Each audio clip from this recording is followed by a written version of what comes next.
आपके सामने जो अभी सांप दिख रहा है, क्या आप उसका नाम बता सकते हो? चलिए मैं आपको हिंट देता हूँ। इस सांप पर फिल्म भी बनी है। जी हाँ, इसका नाम एनाकोंडा है। और अगर हम इसको सबसे बड़े मगरमच्छ कैसियस, जिसका वजन 1 टन होता है, उससे मिला दे तो एक न्यू हॉरर फिल्म बन जाएगी। लेकिन ये लोग तो बच्चे हैं उसके सामने, जो आज से लाखों करोड़ों साल पहले इस धरती पर रह चुके हैं। जी हाँ, मैं बात कर रहा हूँ क्रोनोसोरस और टाइटेनोबोआ के बारे में। टाइटेनोबोआ और क्रोनोसोरस एक विशालकाय क्रिएचर हुए करते थे। क्या हो अगर टाइटेनोबोआ जैसे जीव अभी भी पृथ्वी पर मौजूद होते, तो क्या सबका अंत हो जाता? चलिए इसी बात की पुष्टि करते हैं। टाइटेनोबोआ आज से करीब 58 मिलियन ईयर्स अगो इस दुनिया में रहा करते थे और ये 10 मिलियन साल तक हमारे प्लानेट का सबसे बड़ा प्रेडेटर था। अगर इसकी लंबाई की बात की जाए तो ये करीब 13 मीटर या कहो 43 फीट लंबा था। अगर आप इसे कम समझ रहे हो तो मानो के 2 जिराफ को लेटाकर इसके सामने रख दिया जाए तो फिर भी ये सांप उससे बड़ा ही रह जाता था। ये सांप आसानी से एक बार में हिप्पोपोटामस को खा सकता था।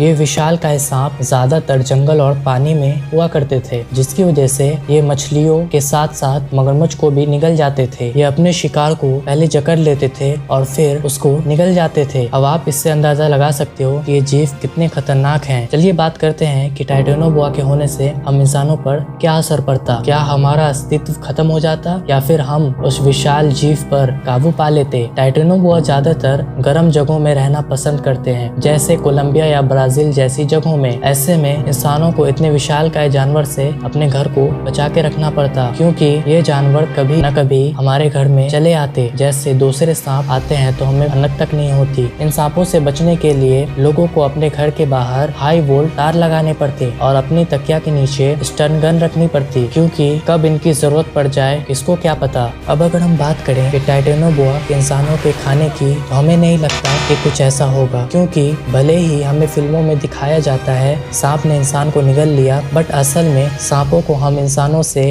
कोसों दूर रहने में ही सही लगता है। वो हमें खाने में बिल्कुल इंटरेस्टेड नहीं होते। अब हम इंसान तो बच जाते टाइटेनोबोआ का खाना बनने से, बट कछुए, एलिगेटर, मछलियाँ और वगैरह जीव बिल्कुल नहीं बच पाते। इन सब वजहों से फूड चेन बिल्कुल उथल पुथल हो जाता, क्योंकि टाइटेनोबोआ एक बार में बहुत सारी मछलियों को और बहुत सारे एलिगेटर को खा लेते थे। यहाँ तक कि कई सारे जानवर को वो जगह छोड़कर माइग्रेट करना पड़ जाता, और ऐसा होता तो वहाँ पे पाए जाने वाले कीड़े मकोड़े बढ़ जाते, क्योंकि उनको खाने वाला ही वहाँ से चला गया है। इससे वो कीड़े मकोड़े और फंगी पेड़ पौधे को नुकसान पहुँचाते, जिससे वहाँ पर पेड़ पौधे बहुत ज्यादा कम हो जाते, और पेड़ पौधे कम होते तो कार्बन डाइऑक्साइड की मात्रा बहुत ज्यादा बढ़ जाती, जिससे ग्लोबल वार्मिंग बहुत हद तक बढ़ जाता। अब अगर हम बात करें मैरीन एनिमल्स की, तो टाइटेनोबोआ अपने रास्ते में आने वाली सारी मछलियों को खा जाते हैं, जिससे बाकी पानी में रहने वाले जानवर को भूखा ही मरना पड़ता। और अगर टाइटेनोबोआ व्हेल को भी खाना शुरू कर देता और इस धरती पर कार्बन डाइऑक्साइड की मात्रा बहुत हद तक बढ़ जाती, जिससे धरती का टेम्परेचर बहुत ज्यादा हाई चला जाता। लेकिन आज भी हम देख रहे हैं कि दिन ब दिन ग्लोबल वार्मिंग बढ़ती ही जा रही है, जिससे इस विशालकाय जानवर के लिए फेवरेबल कंडीशन मिलता जा रहा है, क्योंकि इसको 30 डिग्री सेल्सियस से 32 डिग्री सेल्सियस तक रहने का तापमान चाहिए होता है। अगर इसको ये सब कंडीशन मिल गया तो ये फिर से जिंदा हो सकते हैं। ये मैं अपने मन से नहीं कह रहा हूँ, बल्कि साइंटिस्ट ने भी इसकी पुष्टि की है।